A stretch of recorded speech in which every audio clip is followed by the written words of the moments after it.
Sud Radio à votre service. Avec Fiducial, une offre globale de services proche des entreprises. Et Clément Cornebise est avec nous, fondateur de Maclem. Bonjour, merci d'être avec nous. Bonjour à tous, bonjour Cécile. On est en Provence-Alpes-Côte d'Azur avec vous, mais où exactement? La ville? À l'Enfant de Provence. Ah, très bien. Ah, magnifique. Un sujet porteur et une filière porteuse, c'est tout ce qui est lié aux énergies renouvelables. Et aujourd'hui, vous êtes un spécialiste. Tout à fait. Donc, Maclem, fondé en 2015.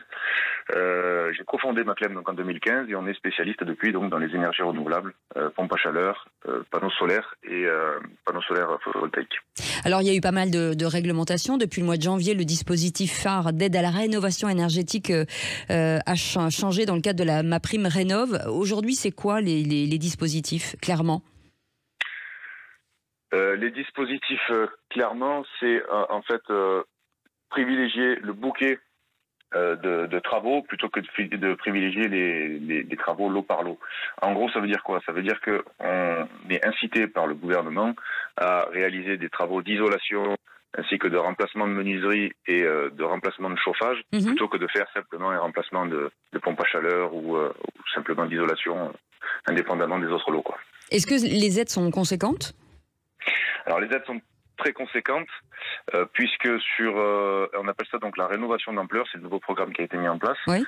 Puisque sur un budget moyen, un panier moyen de travaux donc de 70 000 euros, on arrive à couvrir 90% selon les revenus, évidemment, c'est conditionné et plafonné en fonction des sources de revenus, mais 90% des travaux peuvent être, du montant des travaux peuvent être pris en charge par les aides de l'État. C'est plutôt intéressant. Vous proposez aussi des panneaux solaires, thermiques et photovoltaïques. Est-ce que c'est un marché porteur aujourd'hui?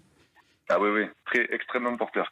Donc pour vous donner quelques chiffres, oui. En 2022, c'est 45 000 chauffe-eau solaires individuels et 15 000 chauffe-eau solaires, donc un système solaire combiné. Donc, cumulé à une pompe à chaleur, qui ont été subventionnés par l'ANA. Donc actuellement, on a 0,2% du marché qui est installé en solaire thermique, un capteur solaire thermique. L'objectif de l'État, du gouvernement, à 2030, c'est de multiplier par 5 cette part de foyers donc équipés avec ce système, donc de passer à 1%. Donc c'est une très belle ambition, ne serait-ce que pour le solaire thermique, et en termes de pompe à chaleur, bon, ça c'est plus un secret, on en parle depuis un petit moment, mais on a environ 350 000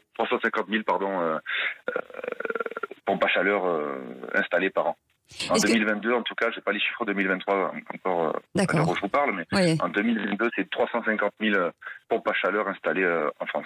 Alors, on a vu qu'il y avait eu pas mal de problèmes avec les diagnostics. Est-ce qu'aujourd'hui, il faut encadrer justement ce métier pour éviter d'avoir un peu tout et n'importe quoi?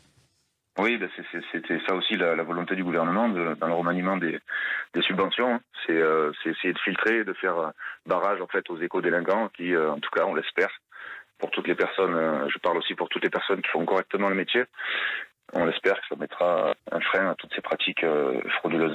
Merci Clément Cornebise d'avoir été avec nous, fondateur de Maclem, 35 agences un peu partout en France. Sud Radio à votre service. Avec Fiducial, une offre globale de services proche des entreprises.